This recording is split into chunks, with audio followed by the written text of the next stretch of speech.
Tiwari role. मैं थोड़ा शांति UGC की बहाली को लेकर मांग कर रही है, क्या कहेंगे? देखिए, यूजीसी इक्विटी रेगुलेशन 2026 जो इस देश में संसदीय समिति और सर्वोच्च न्यायालय की सिफारिशों के बाद बना, बहुत ही महत्वपूर्ण और सकारात्मक कदम था, जो इस देश का जो वंचित, पिछड़ा, दलित, आदिवासी, अल्पसंख्यक समाज है, जो यूनिवर्सिटीज़ में और उच्च शिक्षा संस्थानों में कहीं ना कहीं जातिगत भेदभाव, मानसिक उत्पीड़न का शिकार होते हैं, जिसकी वजह से चाहे इंस्टीट्यूशनल मर्डर्स हों, चाहे फोर्स ड्रॉप आउट्स हों, और चाहे फिर किसी प्रकार के प्रावधान हो, चाहे एनएफएस के माध्यम से उनको आगे प्रगति करने से जो रोक लगा दी जाती है, इन तमाम शोषणों के खिलाफ एक नियम था, बहुत ही सकारात्मक होता यदि इसको लागू कराया जाता। लेकिन कहीं ना कहीं भारतीय जनता पार्टी की जो सोच रही, उसको उन्होंने बहुत अच्छी तरीके से उसका क्रियान्वयन करते हुए पहले उसको लागू करवाया, और उसके बाद सड़कों पे अपने ही लोगों के द्वारा एक विरोध प्रदर्शन करवाते हुए सर्वोच्च न्यायालय में उसको उनका जो वकील रहा उसको डिफेंड नहीं करवाया, जिसकी वजह से वो स्टे की कैटेगरी में चला गया। मैडम, ये जो महिला आरक्षण बिल है, इस पर बहुत विरोध हो रहा है कि महिला आरक्षण बिल को पास नहीं होने दिया विपक्ष ने, इस पर क्या कहना है? ये असल में क्या है कि केंद्र की जो सरकार है, भारतीय जनता पार्टी, मुझे लगता है उनको शायद मेमोरी लॉस का कोई प्रॉब्लम है। वो अपनी शायद बुद्धि विवेक हो चुके हैं, क्योंकि जिस प्रकार से 2024 में उनको एक आघात लगा है कि 400 अब की बार लेकर के आगे बढ़ेंगे और 440 पे ही सीमित हो गए, तो उनके बाद उनको एक शॉक लगा है और मानसिक आघात है और मेमोरी लॉस हो गया है। वो ये कैसे भूल सकते हैं कि 2023 के लोकसभा सदन में उन्होंने खुद ही इस महिला आरक्षण बिल को वहाँ पर रखा था, और जिसको समूचे विपक्ष ने सर्वसम्मति के साथ टेबल बजाते हुए पारित किया था। ये उनके डॉक्यूमेंट्स में, this is not what I am speaking. और ये बड़ी बड़ी हेडलाइन ही बना था कि नारी वंदन अधिनियम लागू इस देश में पारित हुआ, तो फिर अब कैसे गिर गया?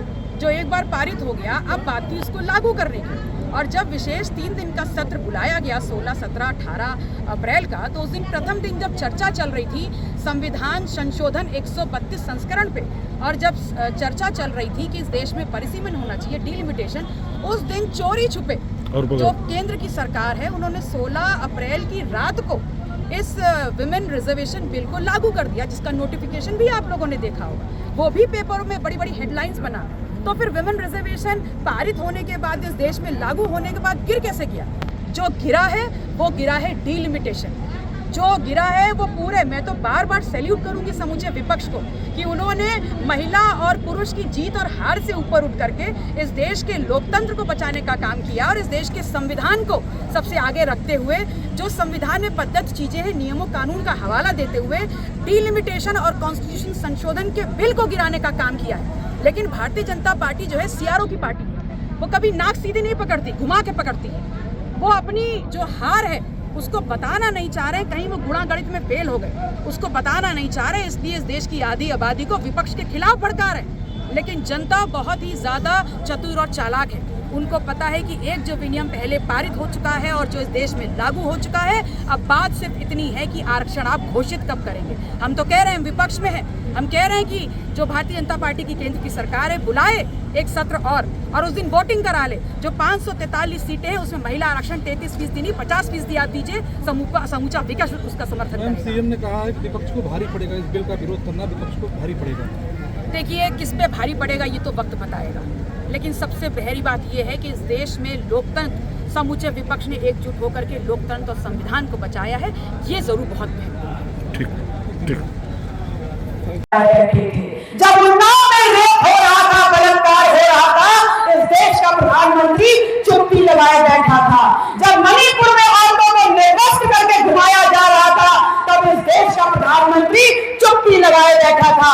जब हमारे देश को गौरव देने वाली वो तमाम महिला पहलवान दिल्ली की सरहदों पे लड़ रही थी, तब हमारा प्रधानमंत्री चुप्पी लगाए बैठा था।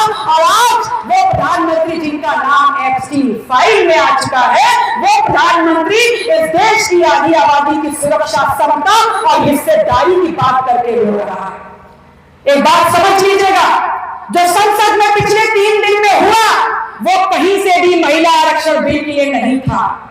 और अगर महिला आरक्षण बिल के लिए था, तो महिला आरक्षण बिल को 2023 में समूचे विपक्ष ने सरकार का साथ देते हुए टेबल बजा के पास कराने का काम किया था, और ये महाझूठा आपके बीच में आकर के झूठ बोलने का काम कर रहा है।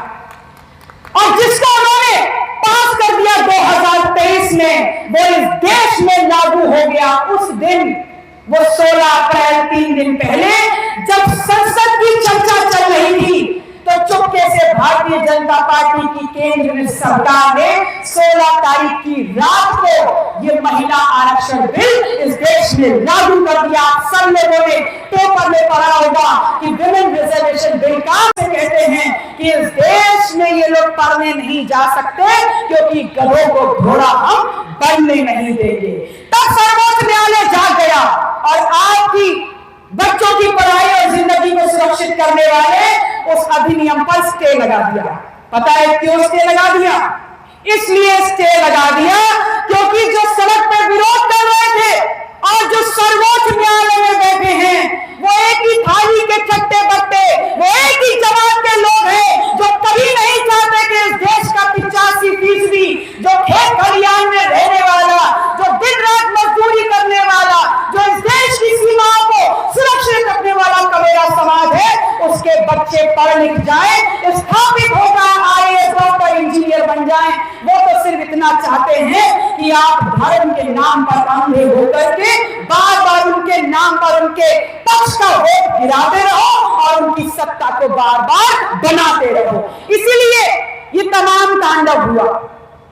अब यहां जो लोग आए, मैं आपसे एक सवाल पूछती हूं।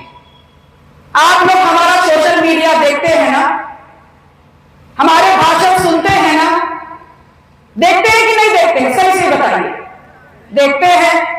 तो जब देखते हैं तो फिर इस बात का भी जवाब दीजिए कि यूजीसी इक्विटी रेगुलेशन जिसमें सर्वोच्च न्यायालय ने रोक लगा दी है वो इस देश में लागू हो, सर्वोच्च न्यायालय की फाइल से निकल करके यूनिवर्सिटी में स्थापित किया जाए ताकि हमारे बच्चे सुरक्षित हो। जब इस बात का आंदोलन यूजीसी लागू करने के लिए समर्थन का आंदोलन और आप सबको न्योता हमने दिया था कि 10 फरवरी को आइए लखनऊ की धरती और लखनऊ की सीमाओं को सीज करने का काम करेंगे, तो आप सब कहां थे? हाथ उठा के बताइए इसमें से कितने लोग थे जो लखनऊ की धरती पर गए थे? तो मैं सिर्फ इतना कहूंगी कि डूब मरना चाहिए आप लोगों को, डूब मरना चाहिए आप लोगों को। और इसलिए कह रही हूं क्योंकि अगर आप नहीं डूब मरेंगे तो अपने बच्चों को आप यूनिवर्सिटीज और शिक्षण संस्थानों में मरते हुए अपनी आंखों से देखेंगे। इस बात को समझने का काम करिए कि अगर जिंदगी हमारे बच्चों की जा रही है, शिक्षा हमारे बच्चों की